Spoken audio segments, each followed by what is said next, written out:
ঘন্টার পর ঘন্টা আর অপেক্ষা করা লাগবে না জিলাপি বানানোর জন্য। দোকানের মতো মুসমুসে ইনস্ট্যান্ট জিলাপি বানিয়ে নিতে পারবেন বাড়িতে খুব সহজে। জিলাপিটা বানানো কিন্তু খুবই সিম্পল, সেটা এই ভিডিওটা দেখলেই বুঝতে পারবেন।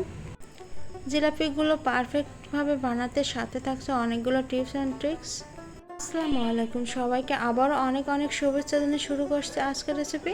আশা করি আজকের রেসিপিটা আপনাদের ভালো লাগবে। তো চলুন মূল রেসিপি দেখে নিই। ফার্স্টে মিষ্টির জন্য একটা শিরা বানিয়ে নেব। তার জন্য চুলায় একটা কড়া বসিয়ে কড়ার মধ্যে দিয়ে দিলাম 1 বাটি চিনি। একই বাটিতে মেপে দিলাম হাফ বাটি পানি।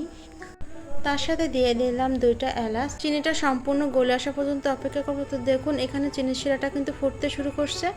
এখন এর মধ্যে দিয়ে দেবো 1 ফালি লেবুর রস। এই লেবুর রসটা দেওয়ার কারণে চিনিটা কিন্তু জমাট বাঁধবে না। তো আবারও ভালো করে নেড়েচেড়ে এখন এই চিনি শিরাটা জাল করে নিব। 1-2 মিনিট জাল করলে কিন্তু হয়ে যাবে। তো এখন একটু হাত দিয়ে এরকম চিটচিটি ভাব হয়েছে কিনা চেক করে নেব। তো চিনি শিরাটা কিন্তু হয়ে গেছে। এখন এই শিরাটা নামিয়ে রেখে দেব, পরবর্তীতে ব্যবহার করব। এখন জিলাপির জন্য একটা ব্যাটার বানিয়ে নেব। তার জন্য এখানে দিয়ে দিব 2 কাপ ময়দা।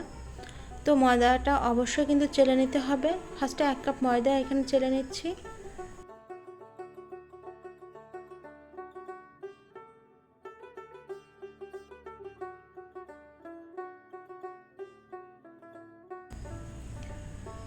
এখন আর 1 কাপ ময়দা এর মধ্যে দিয়ে আমি চেলে নেব।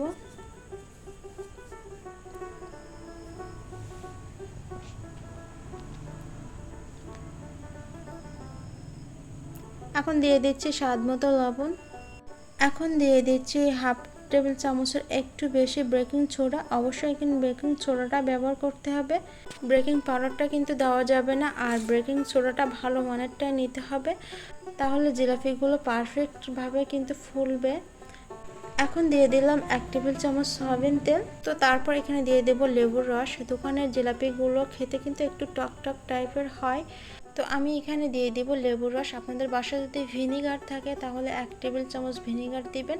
তো এখানে কিন্তু আমি 1 টেবিল চামচ লেবুর রসটাই দিয়ে দিচ্ছি। এই জিলাপির খামিরটা 8-10 ঘন্টা রেখে দিলে একটু টক টক ভাব কিন্তু চলে আসে। যেহেতু আমরা ইনস্ট্যান্ট এই জিলাপিগুলো বানাবো, সে লেবুর রসটাই দিয়ে দিলাম। এখন আবারও ভালো করে মিশিয়ে নিব। সবশেষে দিয়ে দেব কর্নফ্লাওয়ার 1 টেবিল চামচ। এই কর্নফ্লাওয়ারটা দেওয়ার কারণে জিলাপিগুলো ভাজার পরে অনেকক্ষণ কিন্তু মুচমুচে থাকবে। এই টিপসটা অবশ্যই ফলো করবেন।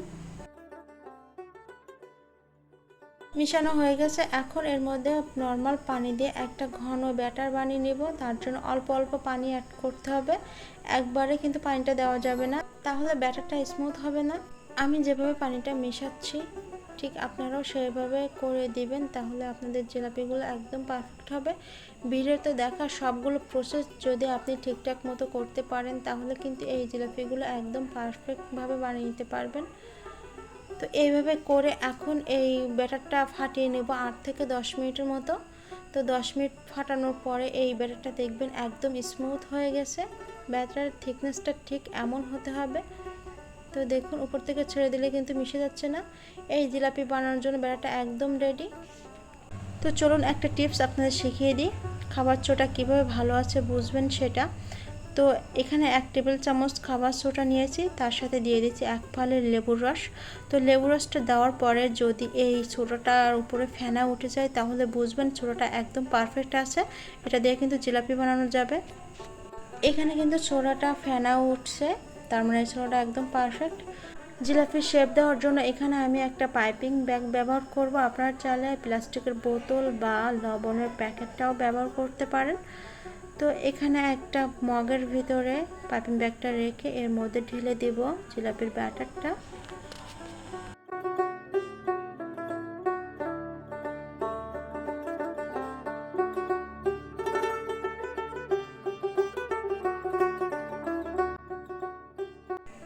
এখন কেঁচি দিয়ে ছোট্ট করে মুখটা কেটে নিব।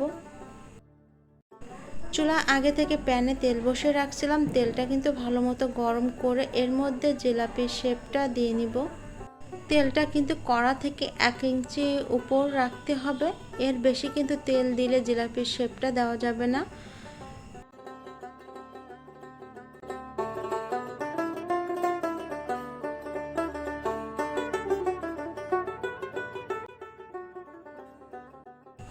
এখন চুলার আঁচটা মিডিয়াম রেখে মুচমুচে করে জিলাপিগুলো ভেজে নিব।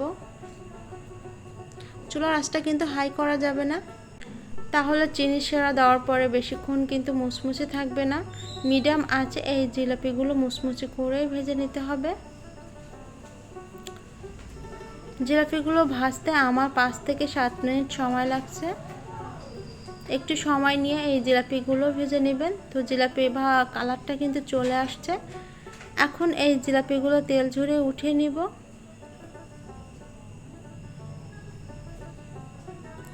দেখে কিন্তু বোঝা যাচ্ছে জিলাপিগুলো মুচমুচে হয়েছে। তেল থেকে উঠিয়ে সরাসরি বানিয়ে রাখা চিনির শিরার মধ্যে দিয়ে দেব। এভাবে করে চেপে 1 মিনিট ধরে রাখবেন। তারপরে চিনির শিরা থেকে জিলাপিগুলো কিন্তু উঠিয়ে নিতে হবে। তো একে একে সবগুলো জিলাপি এখানে উঠিয়ে নিব।